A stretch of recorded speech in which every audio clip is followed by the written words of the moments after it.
Shalom, saudara-saudara.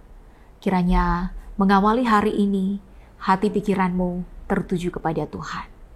Nikmati kasih-Nya, hayati kebaikan-Nya, sehingga hati pikiranmu akan dibentuk sesuai dan seturut dengan kehendak Tuhan. Mari kita berdoa. Tuhan Allah, Engkau yang mengenal hati, sehingga di hari yang baru ini, kiranya hati kami disiapkan untuk membaca, menghayati firman-Mu. Bahkan kami pun dimampukan oleh Tuhan untuk melakukan firman ini dengan setia. Hanya di dalam nama Yesus yang adalah firman yang hidup, kami berdoa. Amin. Mari membaca Alkitab dalam 2 Samuel pasal 15 ayat 4 dan ayatnya yang ke-6, 4-6. Mari kita baca bersama bagian ini. Lagi kata Absalom, "Sekiranya aku diangkat menjadi hakim di negeri ini, maka setiap orang yang mempunyai perkara atau pertikaian hukum boleh datang kepadaku, dan aku akan menyelesaikan perkaranya dengan adil. Apabila seseorang datang mendekat untuk sujud menyembah kepadanya, maka diulurkannyalah tangannya, dipegangnya orang itu, dan diciumnya." Cara yang demikianlah diperbuat Absalom kepada semua orang Israel yang mau masuk menghadap untuk diadili perkaranya oleh raja.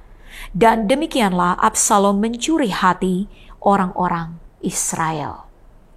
Saudara yang diberkati Tuhan, di hari-hari ini ada banyak orang yang galau ketika dia tidak punya tempat untuk mencurahkan isi hatinya, ketika tidak ada orang yang bisa mendengar keluhan-keluhannya. Dia merasa sendiri, merasa begitu terbeban, terikat dengan berbagai macam persoalan, mulai berputus asa karena seakan-akan tidak ada pertolongan. Tapi ketika dia berjumpa dengan seseorang yang mampu mendengar dengan baik, yang mampu untuk memberikan dia dukungan, yang sehati sepikir dengan apa yang sementara dia alami, maka saat itu dia akan merasakan kenyamanan. Dia akan berpikir bahwa ini orang yang tepat, yang saya cari-cari selama ini. Dan ternyata hal inilah yang dilakukan oleh Absalom. Strategi yang luar biasa untuk mencuri hati rakyat dengan memberi waktunya untuk mendengar. Seperti dalam bacaan kita pada saat ini. Ketika dia mendengar dengan baik, ada janji-janji yang diucapkan dengan perkataan-perkataan yang manis. Di ayat yang kelima tadi dikatakan bahwa apabila seseorang datang mendekat untuk sujud menyembah kepadanya, maka diulurkannyalah tangannya, dipegang orang itu dan diciumnya. Hati siapa yang tidak akan luluh ketika diperlakukan demikian? Namun, kebaikan yang ditunjukkan oleh Absalom ternyata tidak dari hatinya yang tulus.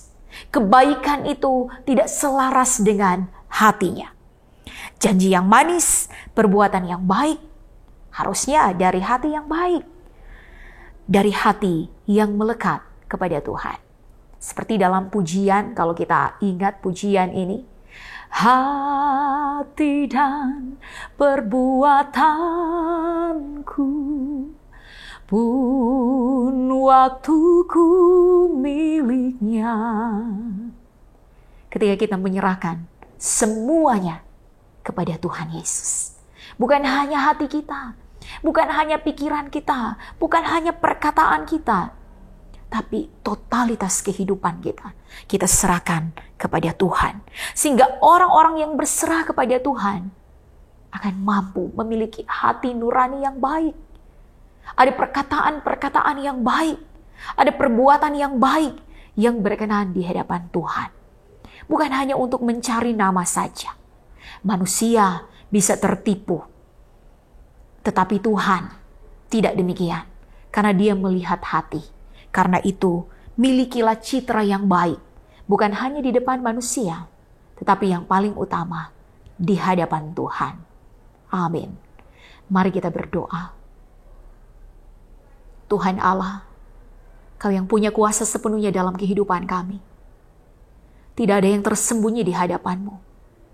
Hati kami, pikiran kami, semua yang ada pada kami, semua terbuka jelas di hadapan-Mu Tuhan. Karena itu kasihani kami. Kalau hati kami masih menyimpan hal-hal yang tidak berkenan di hadapan-Mu, kalau hati kami dipenuhi dengan kepahitan, jamalah hati kami. Ubahkan dengan kuasa-Mu di dalam nama Yesus. Agar kiranya ada perkataan-perkataan yang benar, ada perbuatan-perbuatan yang memuliakan nama-Mu ya Tuhan Allah. Karena itu Bapa, Engkau Allah yang menolong kami, agar kami bukan hanya senang memperkatakan yang benar. Kami tidak menjadi orang-orang yang berbuat baik di hadapan orang saja, tetapi dengan kesungguhan, segala hal yang kami lakukan kami persembahkan untuk hormat kemuliaan nama Tuhan. Karena itu, teguhkan hati umat-Mu. Berikanlah hati nurani yang baik, agar boleh melihat, boleh merasakan segala kebaikan Tuhan yang menuntun pada kebaikan demi kebaikan untuk menjadi saksi-Mu. Hanya di dalam nama Yesus kami berdoa. Amin.